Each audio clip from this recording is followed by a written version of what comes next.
A lo largo de la historia ha habido misterios que el ser humano no ha sido capaz de explicar. Pero la tecnología nos conduce hacia nuevas teorías, y esta investigación intentará descifrar las cuestiones más desconcertantes de nuestra era. Misterios sin resolver. 2500 años antes de Cristo.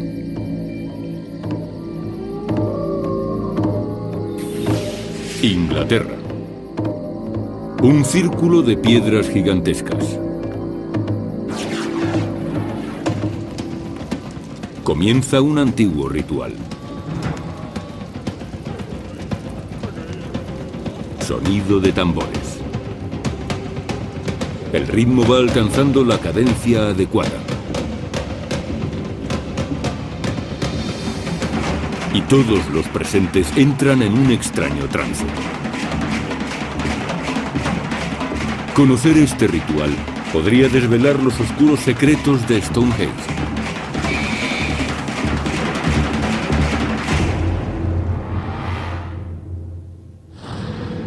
Stonehenge.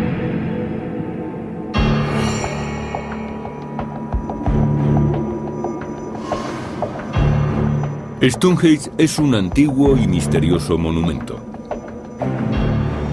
Se encuentra aislado en el corazón de la campiña inglesa. De momento nadie ha sido capaz de averiguar quién construyó Stonehenge ni por qué. La prueba del carbono nos dice que su construcción comenzó hace unos 5000 años.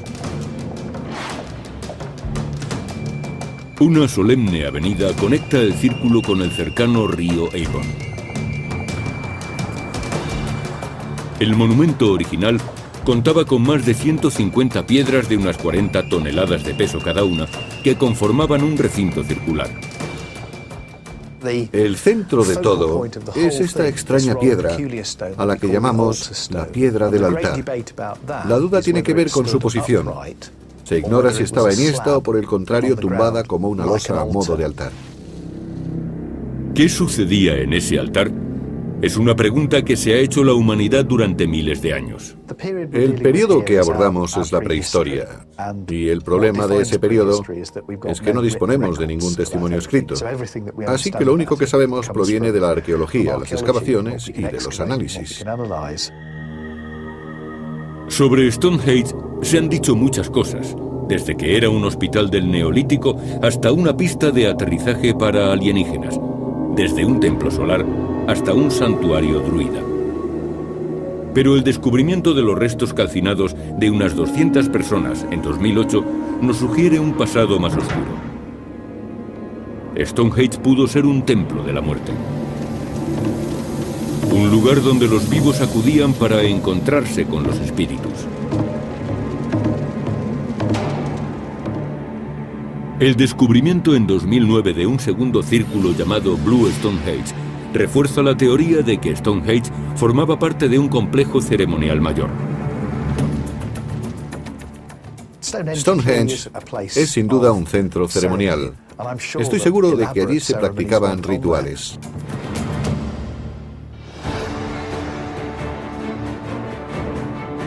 Trataremos de averiguar en qué consistían esas antiguas ceremonias. Un eminente arqueólogo investigará las circunstancias de la muerte de este hombre. Le lanzaron 4 o 5 flechas como esta. Las pruebas podrían hablar de uno de los rituales más oscuros, el sacrificio humano. Nuestra investigación intentará aclarar si Stonehenge era un templo de la muerte. Hasta hoy, los investigadores han estudiado la forma física de Stonehenge, pero no cómo sonaba. El equipo de investigación usará instrumentos musicales antiguos para recrear rituales prehistóricos dentro del círculo. Quizá aquellas ceremonias sirvan para invocar a los muertos y considerarlos presentes. La investigación revela que el ritmo repetitivo de un tambor puede disminuir la frecuencia de las ondas cerebrales. En este estado se puede llegar a creer o sentir una presencia asociada a lo espiritual.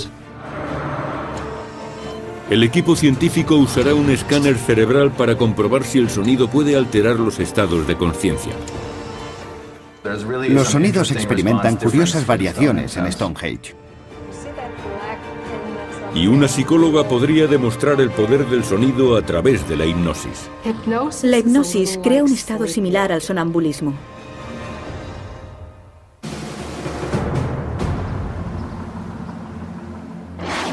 Stonehenge, suroeste de Inglaterra. El equipo de investigación se ha desplazado hasta Stonehenge para averiguar qué pueden revelar los sonidos acerca de los rituales que allí se celebraban.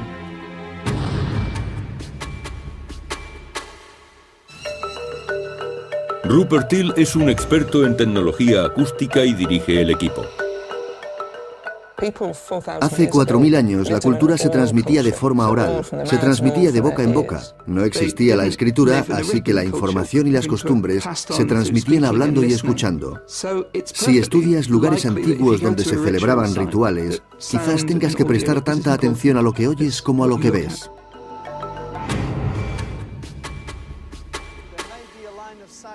Bruno Facenda es un experto en el análisis de información acústica. La singular construcción de Stonehenge ofrece algunas claves. Lo más sorprendente de este sitio son las propias piedras. Por un lado son rugosas y por el otro están curvadas, y esto último les confiere intencionadamente propiedades acústicas. Los estadios y teatros tienden a la forma circular desde hace unos 2000 años con el fin de que reverbere y se concentre el sonido. Entre las primeras estructuras construidas con esa pretensión se encuentran los anfiteatros romanos del siglo I a.C.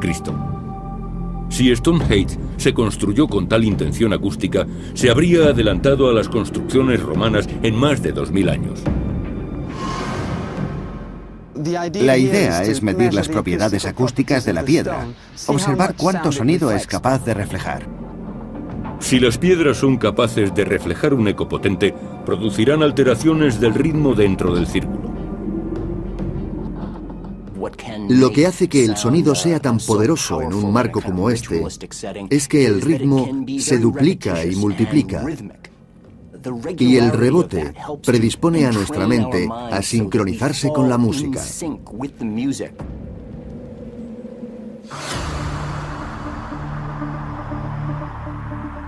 Un experto en instrumentos prehistóricos se ha unido al equipo para recrear música antigua. Usa reproducciones de tambores de hace unos 4500 años, descubiertos por arqueólogos en Europa. Un micrófono multidireccional de alta sensibilidad y una grabadora digital de audio medirán la respuesta del entorno. Estos tienen la base decorada. Probablemente esa parte quedaría a la vista. Quizá se lo ponían al hombro.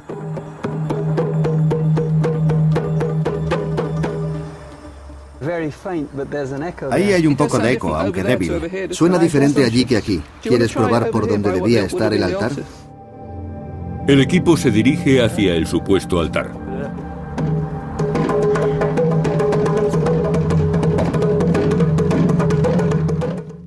Sí. Hay un eco más pronunciado. ¿Podemos probar con dos? Sí, por supuesto, empieza tú.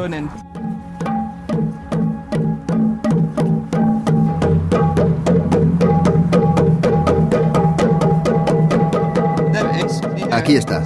¿Puedes oírlo? Intenta seguir el ritmo.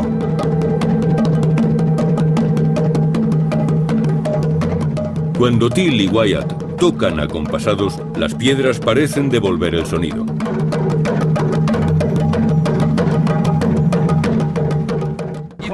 Puedes oír el eco de manera muy clara, ¿verdad? Ese taca, taca, taca, taca. Parece como si al tocar, el espacio amplificase los sonidos. El equipo mide la frecuencia con la que están obteniendo más eco. Estamos trabajando sobre una frecuencia muy baja que no puedes oír a menos que toques a un ritmo determinado. Si tocas a ese ritmo, puedes comenzar a percibir esas frecuencias, que están alrededor de los 10 hercios. En torno a esa franja de frecuencias es donde se dan las ondas alfa. Los tambores suenan en la frecuencia necesaria para producir ondas alfa. Las ondas alfa se corresponden con un ritmo en el que el cerebro parece relajarse. Exponer a un ser humano a sonidos rítmicos puede inducirle a un estado propicio para la meditación, por ejemplo. Un ritmo repetitivo de tambor al producir ondas alfa puede crear un estado alterado de conciencia. ¿Has sentido cómo te desvanecías? Estaba empezando a dormirme.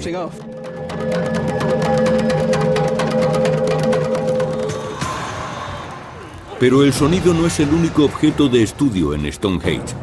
Los huesos hallados bajo tierra pueden desvelar una historia siniestra. De hecho, hay puntas de flecha incrustadas en los huesos.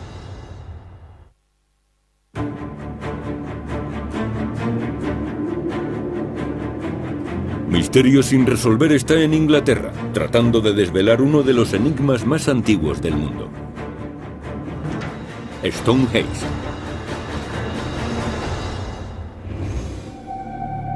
Los historiadores creen que su construcción comenzó alrededor del año 3100 a.C. Pero continuó durante 1400 años, ya que el monumento era heredado por la siguiente generación.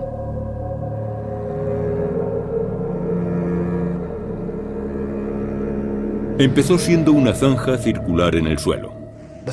¿Cuándo llegaron las primeras piedras? Hay varias teorías al respecto. Quizá en algún momento entre 2700 o 2600 años antes de Cristo. Las piedras de Bluestone fueron las primeras del complejo.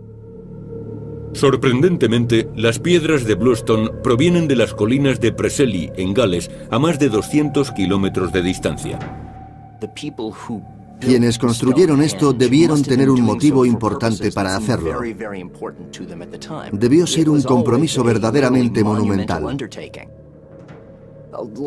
Muchas de las piedras proceden de Gales, así que su transporte para gente que no había descubierto la rueda tuvo que suponer una dificultad inmensa.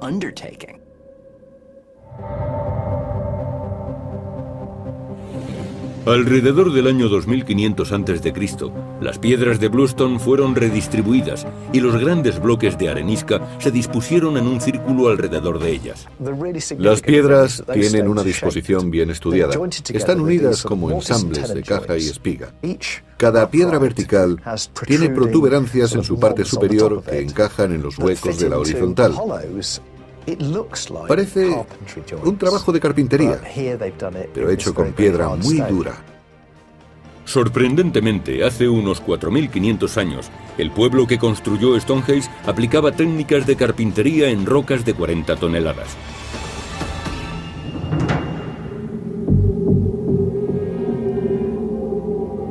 Parece que el monumento fue misteriosamente abandonado en algún momento después del año 1000 a.C.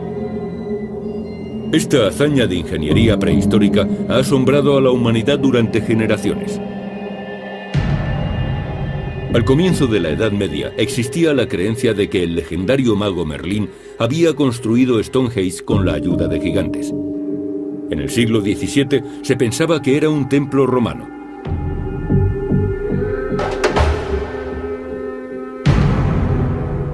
Pero en el siglo XX se descubrió algo muy curioso, cuando unos arqueólogos advirtieron que el sol regía la orientación del monumento.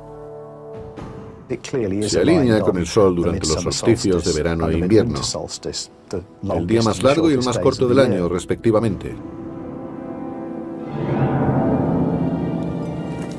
Cuando se construyó Stonehenge, los antiguos habitantes de Gran Bretaña comenzaban a vivir en grandes comunidades y a labrar la tierra. Dependían de las estaciones y conocían su paso gracias a Stonehenge. En 2005, un arqueólogo llamado Mike Parker Pearson realizó un asombroso descubrimiento cerca del lugar. Sería un descubrimiento muy relevante sobre los antiguos rituales que se practicaban allí. En un asentamiento que estuvo habitado durante la construcción de las estructuras más grandes de Stonehenge, se encontraron montones de huesos de cerdo. El análisis de los huesos revela que pertenecen aproximadamente al año 2600 a.C. Todos los cerdos eran de una edad similar y fueron sacrificados en la misma época del año. Alrededor del solsticio de invierno, pocos días antes de nuestro día de Navidad. A juzgar por la cantidad de huesos de cerdo encontrados, parece que fue una celebración masiva. Dentro del propio círculo se desenterraron pruebas aún más siniestras. Huesos humanos, cientos de ellos quemados y enterrados en una fosa. El primer análisis de los huesos incinerados que se encontraron en Stonehenge nos sugiere que pertenecían principalmente a varones adultos. Cabe suponer que allí se diera sepultura a hombres importantes dentro de la comunidad. Los huesos se sitúan en la prehistoria. Algunos expertos apuntan que los rituales podían hacerse en honor a los muertos de una antigua dinastía gobernante. Pero, ¿cómo eran esos rituales?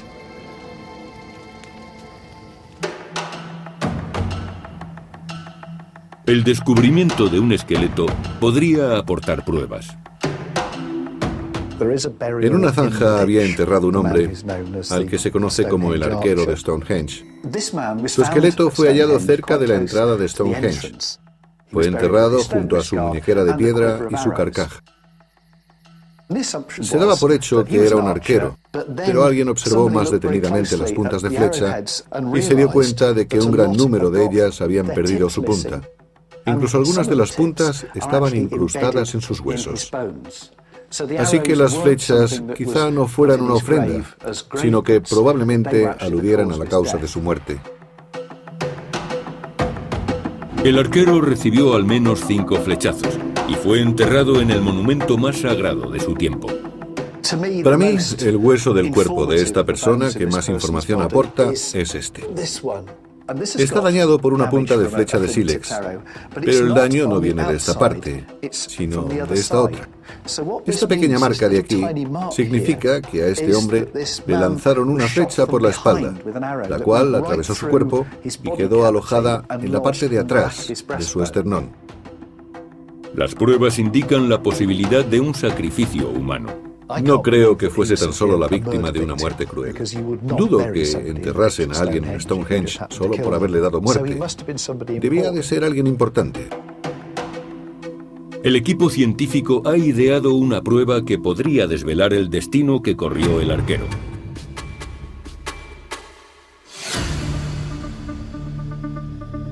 Barry Keegan es un experto en tecnología primitiva.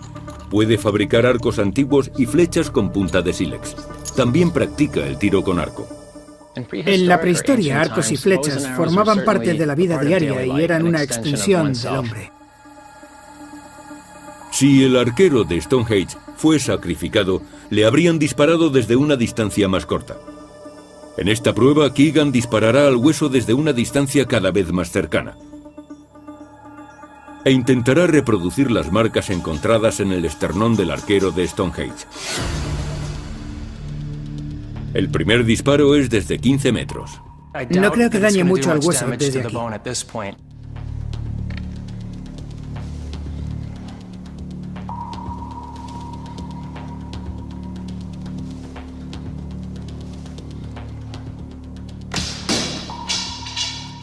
Creo que le he dado. Keegan tiene razón. La flecha apenas causa daño a una distancia de 15 metros. Cuanto más nos acerquemos, mayor será el daño. El siguiente disparo es desde 12 metros.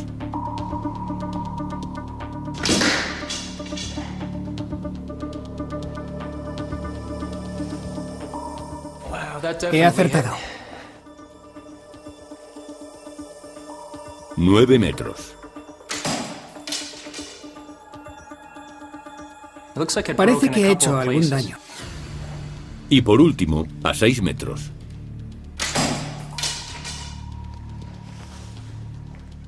Vaya, no queda nada de esa punta. Hay una profunda marca justo ahí. Esta muesca se parece mucho a la del esternón del arquero de Stonehenge. Este disparo es desde 12 metros y este desde 6. La punta de flecha de sílex era bastante eficaz, era muy cortante, cortaba casi como un cuchillo de carne. A 6 metros esta flecha era suficiente para matar, así que probablemente no fuese un accidente. Esa es más o menos la distancia entre un reo y un pelotón de fusilamiento. Además, otras pruebas sugieren que le dieron muerte. Si observas detenidamente los huesos y el ángulo de penetración de algunas flechas, podemos comprobar que el arquero se encontraba reclinado o caído en el suelo. Si hubiera estado en pie, habría sido imposible que recibiera una flecha desde ese ángulo.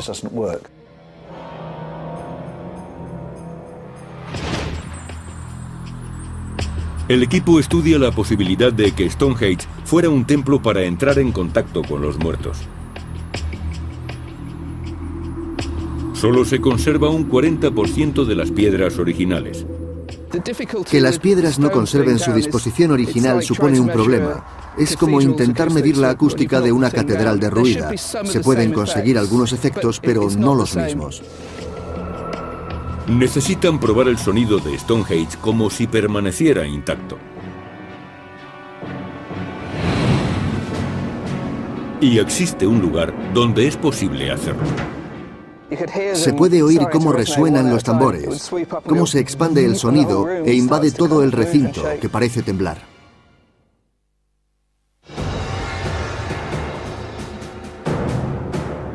En Misterios sin resolver, investigamos si Stonehenge pudo ser un templo para comunicarse con los muertos.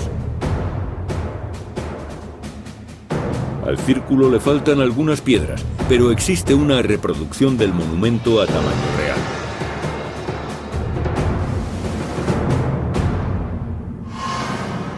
Se encuentra cerca del río Columbia, en Mary Hill, Washington. El industrial Sam Hill lo construyó en honor a los compatriotas caídos en la Primera Guerra Mundial. Es la réplica más aproximada al Stonehenge de hace 4.500 años. La teoría de nuestro equipo es que la ceremonia de los tambores podía inducir al trance a los presentes. En ese estado, quizá llegaran a creer que los espíritus de los muertos les acompañaban. En muchas culturas se recurre al trance con el mismo objetivo. En los rituales vudú típicos de Haití y de algunas regiones de África se emplea el sonido repetitivo de los tambores para inducir al trance. En ese estado los participantes creen que han sido poseídos por los espíritus y son capaces de hablar con los muertos. Muchos expertos creen que el sonido de los tambores pueden crear estados de conciencia alterados. Este fenómeno se conoce como entrainment. Cuando alguien se expone a un determinado estímulo rítmico, su cerebro tiende a sincronizarse con ese patrón. Parece que esa es la razón por la que se usan tambores en tantos rituales. Si aquí logras crear el tipo adecuado de estímulo acústico, el eco debe proporcionarle unas propiedades poco frecuentes.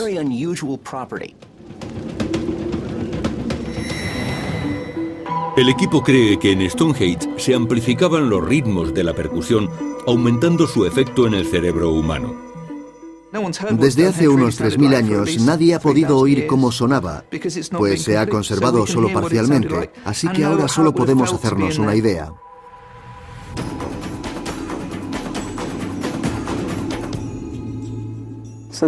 Este es nuestro Dodi. Es un dodecaedro, un altavoz especial para mediciones acústicas. Tiene 12 caras y 12 altavoces. Es capaz de enviar el sonido en todas las direcciones. Esto es sonido de coches. Se transmite al ordenador. Entonces se envía al altavoz de baja frecuencia y la frecuencia alta al Dodi. Vamos a reproducir un sonido, una frecuencia, una nota. Y vamos a buscar las frecuencias donde empiezan a resonar. Veamos si resuena como si fuera una copa de vino. Si el equipo puede encontrar el punto donde el sonido empieza a vibrar, quizá creen una acústica que induzca al trance. Este es el primer modo.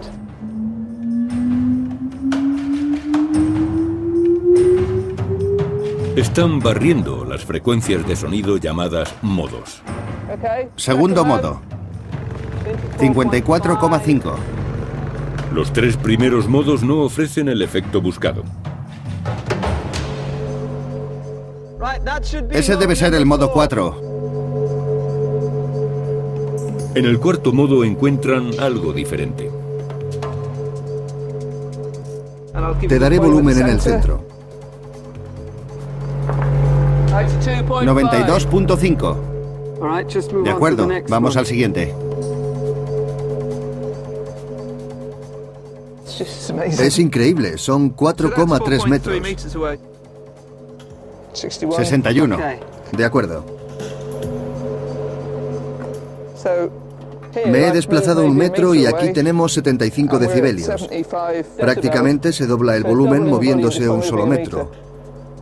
En lugar de ir apagándose, va creciendo.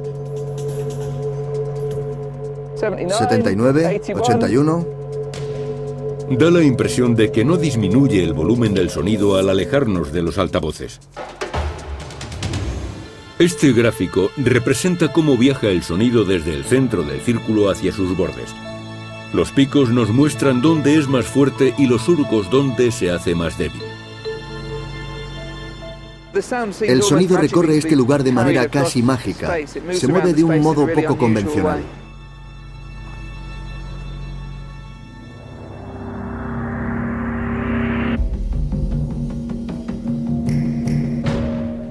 Para comprender cómo podía afectar el sonido de Stonehenge al cerebro humano, el equipo científico realizará un experimento con un escáner cerebral llamado MEG, magnetoencefalografía. Mide los campos magnéticos producidos por la actividad eléctrica en el cerebro.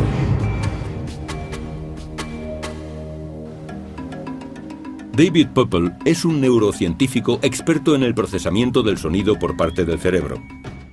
La magnetoencefalografía es la mejor forma de estudiar los sonidos. Esta máquina tiene 160 sensores que se sitúan alrededor de la cabeza. El voluntario escuchará material sonoro y se grabará la actividad cerebral que experimente mientras permanece tranquilamente tumbado. Poeppel aplica 2 tipos de sonidos a un varón de 42 años. Uno de los sonidos simula música de tambores en Stonehenge.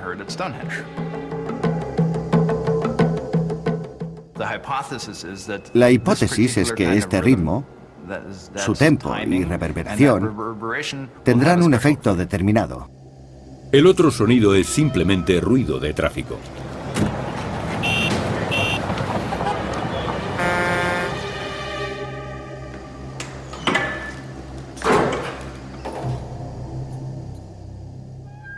Estamos listos para reproducir los sonidos. Primero el de Stonehenge.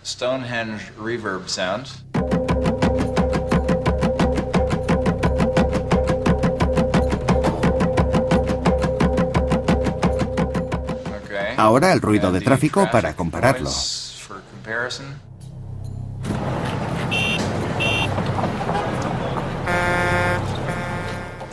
Wayne, ¿oyes bien los sonidos? Perfectamente. El voluntario escucha 50 veces cada sonido. Utiliza un mapa del cerebro y un gráfico de frecuencia para medir la respuesta. Tan pronto como oye el primer sonido, sea el tráfico o un tambor de Stonehenge, la actividad cerebral se graba inmediatamente. El tiempo que tarda el cerebro en reaccionar al sonido es aproximadamente 1/10 de segundo. El panel superior recoge los sonidos de Stonehenge y el superior los sonidos de la calle. Mira estas 3 ondas de activación del ruido de tráfico. Arriba y abajo, arriba y abajo, arriba y abajo. Esto no ocurre con los sonidos de Stonehenge. Estos mantienen una regularidad. Es el boom boom, o un ritmo. Dicha regularidad provoca una respuesta del cerebro. El ruido de tráfico hace que el sujeto tenga que esforzarse para identificar los diferentes sonidos. Provoca una mayor actividad cerebral. Cuando el sujeto escucha el sonido de Stonehenge, su cerebro se ajusta rítmicamente a los golpes de tambor. Esta regularidad se refleja en la respuesta cerebral. Eso es el entrainment. La conclusión de que el sonido de Stonehenge hace que el sujeto se relaje, que entre en una especie de trance. En Stonehenge, el equipo está a punto de recrear los primitivos sonidos que allí se escucharon.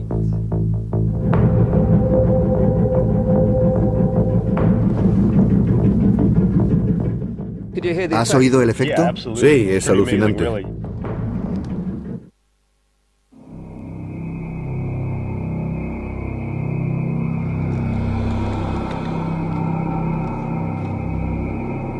El equipo está investigando antiguos rituales que tuvieron lugar en el recinto. Las ceremonias religiosas actuales se parecen bastante a las prácticas rituales de antaño. Si nos fijamos en otras culturas y sus rituales, a menudo vemos que usan drogas. Ingieren sustancias alucinógenas para intensificar la experiencia o para alterar los estados de consciencia durante el ritual. Los chamanes de la Amazonia utilizan plantas alucinógenas y cánticos repetitivos para inducir al trance. Y hay pruebas de que los antiguos habitantes de la actual Gran Bretaña utilizaban drogas en sus rituales. Algunas vasijas encontradas allí contenían residuos de fuertes bebidas alcohólicas. Y también usaban plantas como el cannabis o el beleño, pues sabemos que se cultivaban en aquellas tierras por entonces. Estamos hablando de tecnología ritual que puede provocar cierto tipo de experiencias.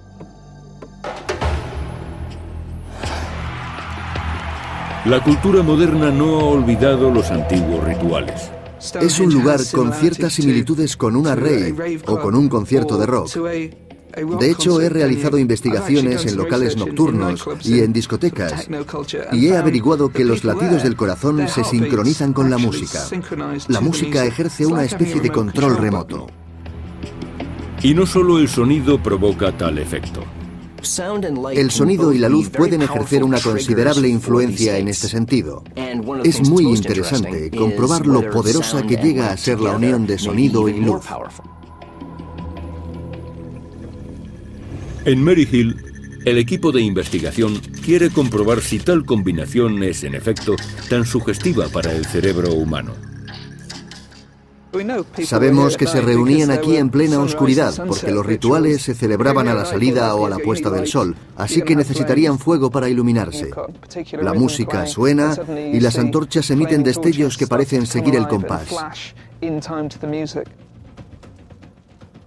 Hace 4000 años tenía que resultar sobrecogedor. Una señal inequívoca de presencias espirituales. Ayudaba a alcanzar el estado de trance. Los destellos de luz tienen un efecto muy poderoso en el cerebro. Pueden producir ataques epilépticos, pero también efectos positivos en el tratamiento de trastornos psicológicos como la depresión. Fijémonos en esta llama. Lo normal es que crezca o mengue al compás de la música, ya que la presión del aire cambia. ¡Ya está sonando! En primer lugar, Till sitúa la llama frente al altavoz.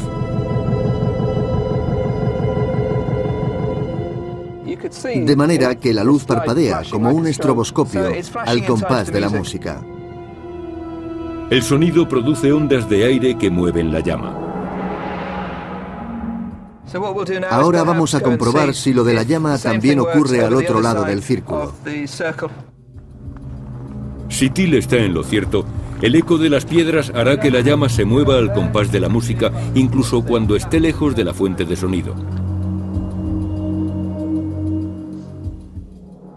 Esta vez alto y claro, Bruno. Es lo más alto posible.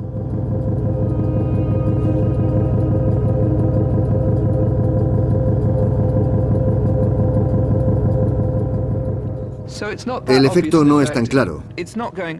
No hace bo, bo, bo tan nítidamente. Pero cuando titila, se forman claros y oscuros al ritmo de la música. Es como una luz estroboscópica.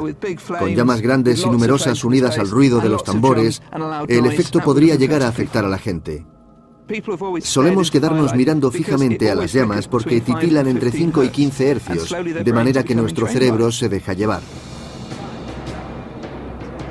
Ahora, Till y Fashenda deben hacer la prueba con la música. Vamos a usar la frecuencia más alta y sonidos de percusión, como si estuviéramos aquí hace 4000 años con 100 personas en lugar de con un altavoz. El equipo de investigación está intentando producir una gran cantidad de sonidos de baja frecuencia. Las frecuencias entre 8 y 15 hercios producen ondas alfa. Las ondas alfa están relacionadas con estados de conciencia alterados.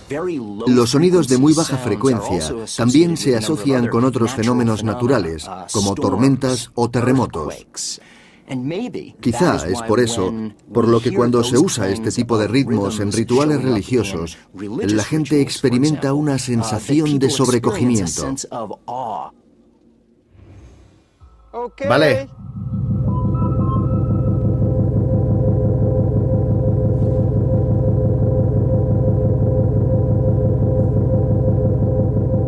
Los golpes de tambor crean un ritmo reverberante y muy poderoso.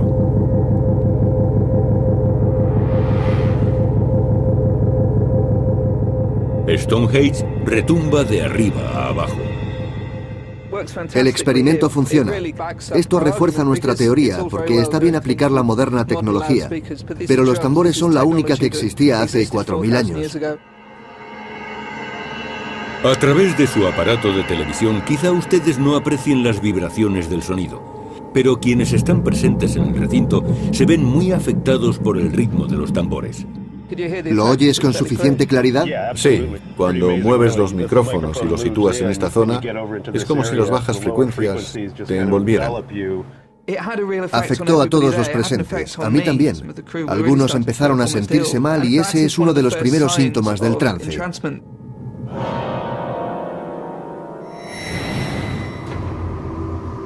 El trance es muy parecido a la hipnosis y ambos se basan en el sonido para provocar estados de conciencia alterados.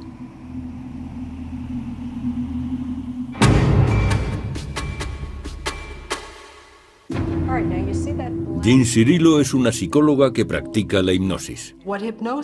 La hipnosis puede ayudar a controlar la presión arterial, paliar el dolor, la depresión y otro tipo de dolencias que no han podido ser tratadas por otros medios. La hipnosis es tan efectiva que su uso ha sido aprobado por los ministerios de salud de varios países para tratar los efectos secundarios de la quimioterapia o el dolor postquirúrgico. El sonido es muy importante para nosotros. Puede cambiar nuestro estado de ánimo. Y el profundo efecto que tiene en nuestras mentes sigue siendo, en cierto modo, un misterio para la psicología. Para demostrarlo, Jean Cirillo va a hipnotizar a un voluntario. La hipnosis crea un estado similar al sonambulismo. En menos de 30 minutos logra anestesiar al voluntario usando la voz. Cirillo demuestra entonces cómo puede manipular la mente del hipnotizado. Quizá no te hayas dado cuenta de que hay un mosquito por aquí. Se ha posado en tu mano, puede que te pique. No te gusta este mosquito. El efecto es evidente. Mediante la hipnosis comprobamos cómo puede el sonido alterar la conciencia, incluso provocar alucinaciones.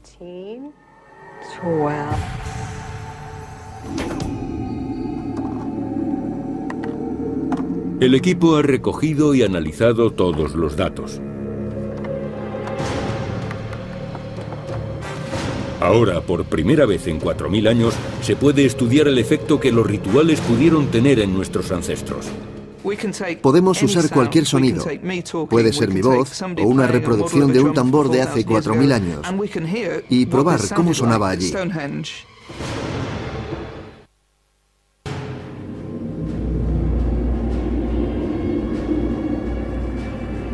Pretendemos descubrir con qué fin se construyó Stonehenge.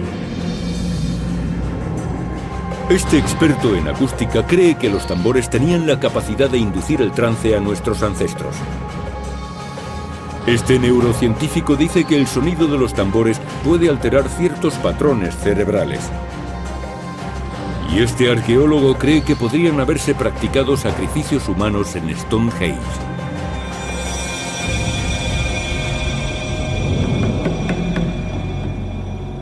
Nuestro equipo está analizando los resultados.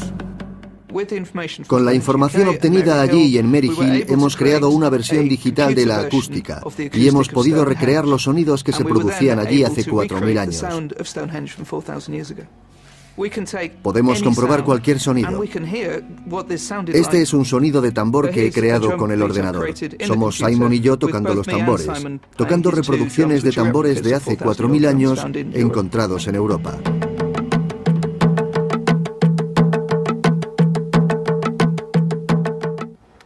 Puedo aplicarle la acústica de Stonehenge.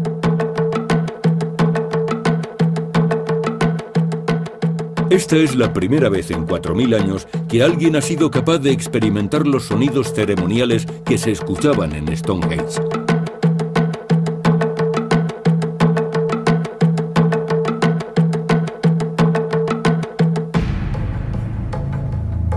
El programa de ordenador nos traslada al pasado. La investigación demuestra que el centro del círculo era un lugar significativo, donde probablemente se situaría un sumo sacerdote o chamán. El sonido viajaría en todas direcciones y rebotaría. Es el centro de percusión, el sitio más importante.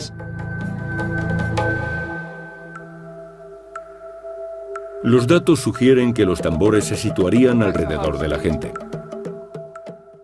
Oímos un eco y sospechamos que probablemente ese sería el mejor lugar para tocar el tambor. Y aquí podemos ver la reproducción digital de la reverberación de los bordes. Este pico de aquí representa un fuerte eco. La investigación en Stonehenge nos permite imaginar el tipo de rituales que se practicaron allí. En los solsticios, los hombres de entonces se reunían para honrar a sus muertos. Cazaban animales e iban a Stonehenge a celebrar un festejo.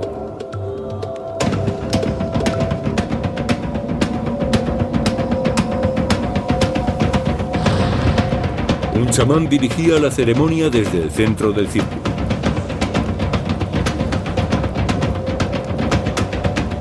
Los tambores serían tañidos en los bordes del círculo y su sonido reverberaría en las piedras.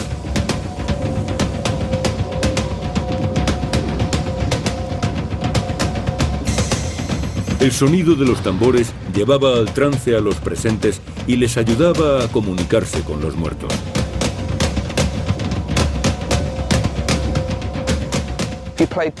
Si tocas el tambor aquí al ritmo adecuado, el lugar empezaría a retumbar.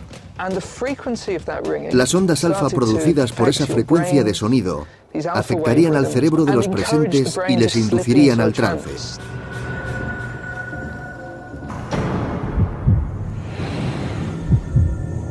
Las pruebas demuestran que si el sacrificio humano formó parte de estos rituales, fue de manera excepcional. El arquero de Stonehenge es el único hallazgo que podría sugerir este tipo de práctica.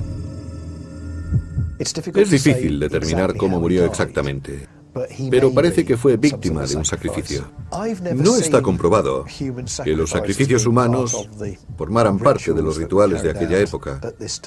Debieron practicar muchos ritos, pero no creo que el sacrificio humano se practicara habitualmente.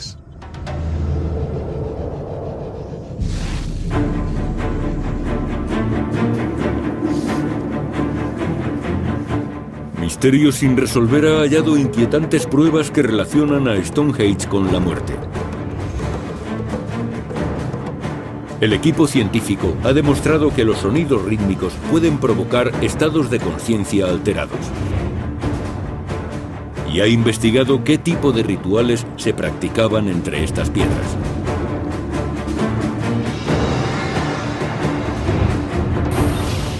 Los descubrimientos arqueológicos nos muestran que este enigma prehistórico aún guarda muchos secretos. Hay muchos misterios que no podremos desvelar, salvo que alguien invente la forma de viajar en el tiempo y podamos volver al pasado y ver e interrogar a las gentes de entonces para saber por qué construyeron lugares como este. ¿Y cómo lo hicieron? Hasta que alguien invente esa máquina del tiempo, nunca tendremos las respuestas. De hecho, eso es lo fascinante.